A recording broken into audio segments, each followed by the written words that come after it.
Dear students, السلام علیکم۔ ہم اسلامت سال اول کا سیکنڈ چیپٹر پڑھ رہے ہیں، جس میں آج کا ہمارا ٹاپک ہے معاشرتی ذمہ داریاں۔ ایک انسان جب سوسائٹی میں رہ رہا ہوتا ہے تو کون سی ذمہ داریاں جو اس پہ عائد ہوتی ہیں۔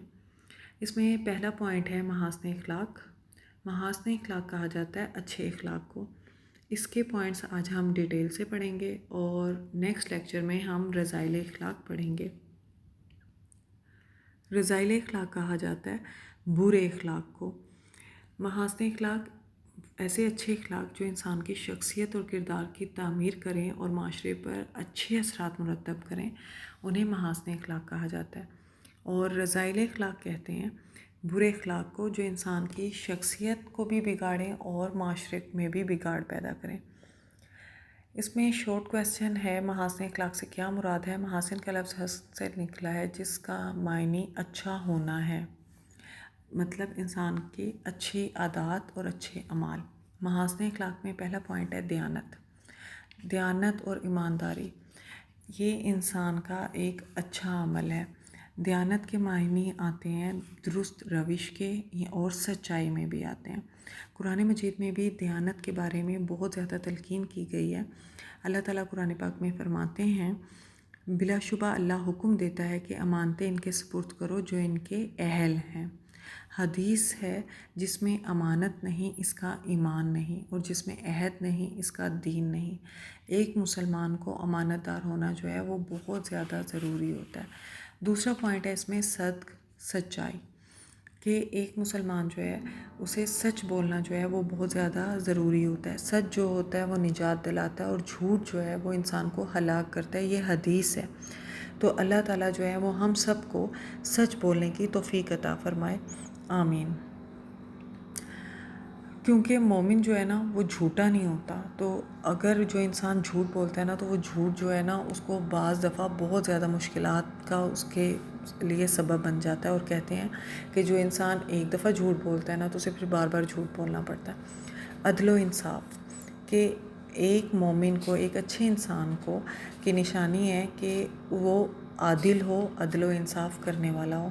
عدل و انصاف کے حوالے سے آیت کا ترجمہ، بے شک اللہ تعالیٰ عدل و احسان کا حکم دیتا ہے۔ اور اس میں حدیث بھی ہے، نبی کریم صلی اللہ علیہ وسلم نے فرمایا، سلطان عادل کو خدا کا سایہ قرار دیا گیا ہے، کہ جو عادل انصاف کرنے والا ہے وہ خدا کا سایہ ہے۔ احترام قانون، کہ قانون کا احترام جو ہے وہ بہت ضروری ہے۔ قانون کے احترام جو ہے اس میں ایک شارٹ کویسچن آتا ہے کہ احترام قانون کی وجوہات، احترام قانون کی خلاف ورزی کی 2 وجوہات بیان کریں۔ سب سے پہلے ہے اس میں خود غرضی اور مفاد پرستی، اور دوسرا ہے اپنے آپ کو قانون سے بالاتر سمجھنا۔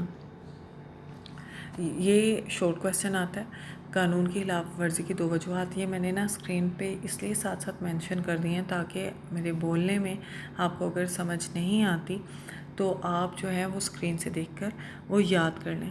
اس کے بعد نیکسٹ پوائنٹ ہے اس میں کسب حلال کا، حلال رزق کمانا۔ حلال رزق کمانے والا اللہ تعالیٰ کا دوست ہے۔ آپ دیکھیں کتنی بڑی بات ہے کہ اللہ تعالیٰ نے حلال روزی کمانے والے کو اپنا دوست قرار دیا ہے۔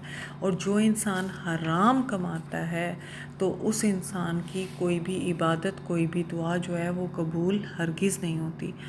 اللہ تعالیٰ جو ہے وہ حلال کمائی کرنے کی جو ہے وہ تلقین کرتے ہیں، کیونکہ یہ حدیث ہے کہ حلال روزی کمانے والا اللہ تعالیٰ کا دوست ہے۔ جو انسان حلال کھاتا ہے اس کی دعائیں قبول ہوتی ہیں۔ اور حرام کھانے والے کے بارے میں حدیث ہے کہ حرام رزق پر پلنے والے شخص کے جسم کو جہنم ہی کا ایندھن بننا چاہیے۔ یہ حدیث بھی آتی ہے کہ حرام کھانے والے کے بارے میں کیا حدیث ہے۔ اور حرام کھانے والے کی کوئی بھی عبادت قبول نہیں ہوتی، نہ اس کی نماز، نہ اس کے روزے، نہ اس کا حج، نہ اس کی زکوٰۃ قبول ہوتی ہے۔ پھر اس میں ایک کویسچن آتا ہے کہ حرام روزی کے کون سے ذرائع ہیں؟ حرام روزی کے ذرائع آتے ہیں جوا، رشوت، چوری، یہ تمام جو ہیں وہ حرام روزی کے ذرائع ہیں۔ اللہ تعالیٰ حرام رزق سے بچائے، اور اللہ تعالیٰ حلال جو ہے وہی کمانے کی اور کھانے کی توفیق عطا فرمائے، کیونکہ حلال روزی جو ہے وہ انسان کی عزت اور وقار میں اضافہ کرتی ہے۔ اس کے بعد نیکسٹ پوائنٹ ہے افائی عہد، عہد کو پورا کرنا، کہ جب انسان کسی سے کوئی وعدہ کر لیتا ہے تو یہ لازم ہے کہ اس وعدے کو پورا کرے۔ اے ایمان والو اپنے عہد و اقرار کو پورا کرو۔ قرآن پاک میں یہ ہے کہ مومن کو جو ہے، جو ایمان والے ہیں، وہ اپنے وعدوں کو لازمی طور پر پورا کریں۔